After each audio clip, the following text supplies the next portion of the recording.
मनोज जी, यही कोशिश भी है। वारिस भाई, अब सवाल ये आता है कि तैयारी किसकी अच्छी है, इस पर तो ईमानदारी से बता दीजिए। अच्छा ठीक है Prem ji, 20 second shout down कर देंगे और आप नहीं 20 सेकंड ले लीजिए। देखिए, जिस तरह से बुलंदशहर के मामले में क्या झूठ बोल रहा हूँ, क्या इस देश के सुप्रीम कोर्ट ने मोहम्मद आजम खान के बयान पर आपत्ति की थी कि नहीं की थी? श्रीमान अखिलेश यादव ने, एक पत्रकार ने उनसे बलात्कार के संदर्भ में प्रश्न पूछ लिया, तो आप पर तो बलात्कार नहीं हुआ, उत्तर दिया था कि नहीं दिया था? ये संवेदनशीलता है क्या? ये भारतीय जनता पार्टी से कल्पना कर सकती है क्या? संदेश खाली में जो कुछ हुआ, 800 शिकायतें हैं और पूरी चुप्पी इंडिया अलायंस की, ये अपेक्षा है क्या? ओके, मैं चाहती हूँ, अब चूंकि मैंने आपको वक्त दिया है, वारिस पठान साहब आप अपनी बात रखिए, फिर मैं मनोज जी को मौका दूंगी। 30 सेकंड दे दीजिए। मनोज जी, वारिस भाई कहेंगे कि आप लोग आपस में लड़ते रहिए, हम क्या करेंगे भाई। हाँ वारिस पठान, मैं आ रही हूँ, फिर मनोज जी आपका रुक कर रही हूँ। हाँ वारिस भाई। रूबिका जी, देखिए, हम तो पहले से बोल रहे हैं कि जो बीजेपी है मुस्लिम विरोधी पार्टी, एंटी मुस्लिम पार्टी, इनको हमारे हिजाब से नफरत, पहनावे से नफरत, खान पीन से नफरत, मस्जिदों से नफरत, सबसे नफरत। अभी आपने मुख्तार नकवी साहब का इंटरव्यू दिया, उन्होंने कितना बड़ा झूठ बोला आपने देखा कि मैं बिहार गया, किशनगंज गया, यूपी गया, यहाँ गया, वहां सारे मुसलमान बोल रहे कि हम तो बीजेपी को वोट देंगे। क्यों देंगे वोट बीजेपी को?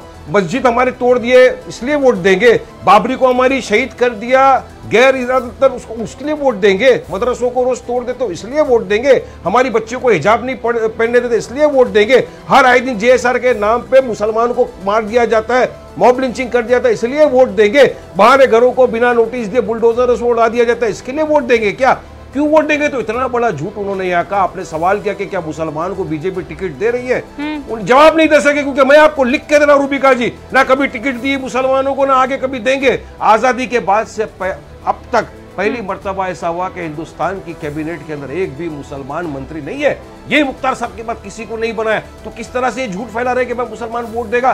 कभी नहीं देगा देश का मुसलमान। तो बोल रहा है कि मोदी जी इंसाफ करिए। तो आप जो बोलते हैं सबका साथ, सबका विकास, सबका विश्वास, पूरा जुमला है, पूरा जुमला है। नहीं, पूरी पोल तो आप ही ने खोल दी, पूरा जुमला है। अरे आपका 70 सालों में मैं बताती हूँ आपको। आप कह रहे हैं मुसलमान वोट नहीं देगा, लेकिन मुसलमान मंत्री आपको चाहिए, वाजिब। हाँ, आपको, आप कह रहे हैं मुसलमान हिस्सेदारी चाहिए, बराबरी की हिस्सेदारी चाहिए। अच्छा, मुसलमान वोट ना करे एक पार्टी को, सबका विकास क्यों बोलते मोदी जी? अच्छा, तो आप मोदी जी को फोन करके बोल दीजिए, सबका विकास बोलना छोड़ दे, मंत्री पद के लिए नहीं है, सबका साथ सबका विकास ये है कि अगर प्रेम शुक्ला के घर पर राशन पहुंच रहा है तो वारिस पठान के घर पर भी पहुंचेगा। नहीं होगा तो कैसा होगा? सबका साथ सबका विकास ये है कि नीति अगर प्रेम शुक्ला के लिए बन रही है तो वारिस पठान के लिए भी बनेगी।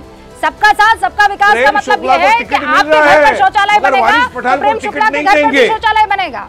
सबका साथ सबका विकास का मतलब ये है कि आपके रमजानों में अगर, और मेरे भी रमजान, अगर इफ्तार पार्टी होगी तो फिर जय श्री राम भी होगा, जेएसआर नहीं होगा, जय श्री राम होगा और किसी को तकलीफ नहीं होनी चाहिए। आप समझिए इस बात को। कानून 2 चल रहे हैं रूबिका जी, 10 सेकंड दीजिए, 10 सेकंड दीजिए, अभी आपको जवाब देता हूँ।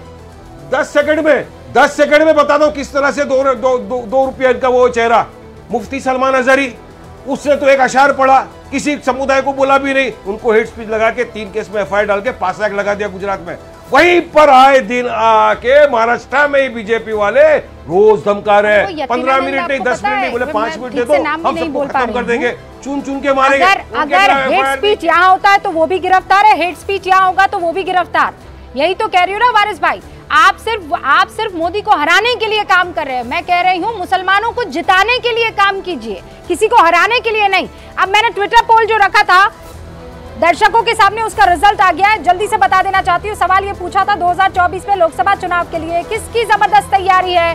64% कह रहे हैं भारतीय जनता पार्टी, 33% कह रहे हैं कांग्रेस प्लस, ये प्लस मतलब एनडीए, और दूसरा इंडिया अलायंस, और कोई नया मोर्चा कहने वाले भी 3% बैठे हुए हैं। ये आपके सामने न्यूज़ 18 इंडिया के पोल का रिजल्ट है। चारों मेरे मेहमानों को बहुत बहुत शुक्रिया, वक्त निकालकर हमारे पास आए और अपने मुद्दों की गूंज यहाँ पर दर्शकों के सामने की। फिलहाल मुझे इजाजत, आप देखते रहिए न्यूज़ 18 इंडिया।